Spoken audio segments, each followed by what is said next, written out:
കെട്ടിയതല്ല, കല്യാണപ്പണി കൊടുത്തതാ നിന്റെ ചേട്ടൻ. കോളേജ് കഴിഞ്ഞ് ഞങ്ങളുടെ ഗ്യാങ്ങിൽ ആദ്യം കല്യാണം കഴിക്കുന്ന ശരവണനാ.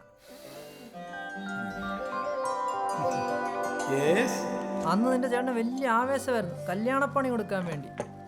ആദ്യ രാത്രി കുടിക്കാനുള്ള പാലിലെ ഇവൻ കാന്താരി കലക്കി കൊടുത്തു.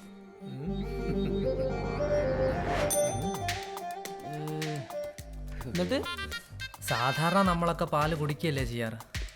ശരവണൻ ആ പാല് വെച്ച് മറ്റെന്തോ ചെയ്തു. കല്യാണപ്പെണ്ണ് അലറി കതകും തുറന്ന ഒരൊറ്റ ഓട്ടമായിരുന്നു.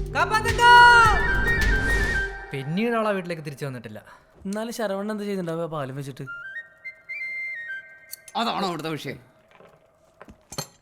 നിന്നെയൊക്കെ കൂടെ കൂട്ടിയില്ലായിരുന്നെങ്കിൽ കല്യാണം പണ്ടേ മുടങ്ങിയത്. ഇനി അവസാന ദിവസം ഏത് അപരാധം പിടിച്ചവൻ വിചാരിച്ചാലാണോ ഇതൊന്ന് മുടക്കാൻ പറ്റുക? മായൻകുട്ടി, നമ്മുടെ മായൻകുട്ടി.